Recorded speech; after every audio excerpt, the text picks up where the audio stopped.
শুধু চাই সেই আশাতে দিন কাটাতে, মন শুধু চাই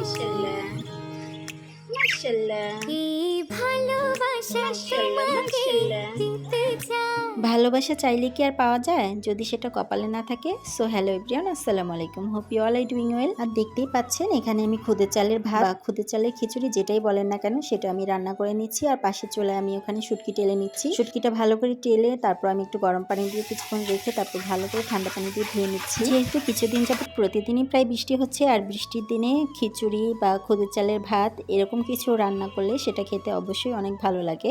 যাদের মুখের স্বাদ একটু টেস্ট পরিবর্তন করতে চান তারা অবশ্যই এরকম স্পাইসি করে শুটকি ভুনা তারপর হচ্ছে খুদের চালের ভাত রান্না করে খেয়ে দেখবেন, খুবই মজা লাগে। তো এই তো আমি এখানে লইটা শুটকিটা ভুনা করে নিচ্ছি, এর মধ্যে আমি একটা আলুও দিয়েছি আর পাশের চুলায় একটা আমি ডিম ভেজে নিলাম। আর এখানে হচ্ছে চাপা শুটকি ভর্তা বানাচ্ছি। এখানে প্রায় 5-6টা চাপা শুটকি ছিল। তো চাপা শুটকিটা আমি ভালো করে টেলে এর সাথে যা যা দেওয়া লাগে সবগুলো একসাথে দিয়ে ভালো করে টেলে এখন আমি এটা বাটায় বেটে নিচ্ছি। আর আমার হাতের এই চাপা শুটকির ভর্তাটা আমার আম্মা খুবই পছন্দ করে। আমার আম্মা যখনই আসে আমাকে বলে যে আমার জন্য তুমি চাপা শুটকির ভর্তা করবা। তো এই তো আমার এখানে ভর্তা করা শেষ। নিজের গাছের লেবু দিয়ে এখন দুপুরে ভাত খাওয়া হবে। তো লেবু গাছ থেকে লেবু পারবো, কিন্তু লেবু দুটো অনেক দূরে হয়ে আছে, কীভাবে পারবো জানি না। তো এই যে অনেক কষ্ট করে ডালটাকে আছে এনেছি, এখন লেবুটা পারবো ইনশাল্লাহ। পেরে তারপর আবার ভিডিও নিচ্ছি।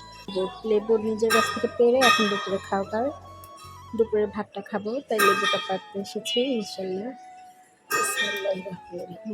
নিজের গাছ থেকে পারলাম, ও যার একটা হয়ে আছে। সবাই মাশাল্লাহ বলবেন।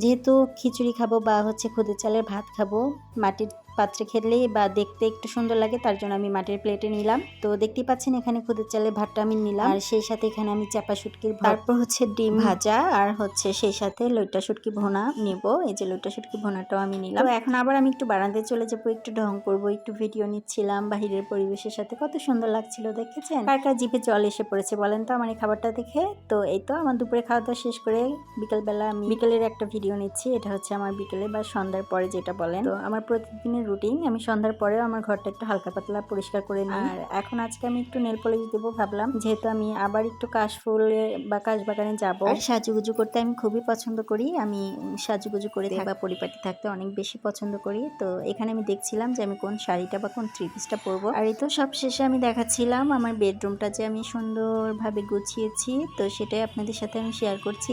আর এই কাজটা আমি আমার প্রাইভেটিওতেই করি, যেহেতু এটা আমার একটা পছন্দের জায়গা। আমার এই বেডরুমটা আমার অনেক সুন্দর পছন্দের একটা জায়গা।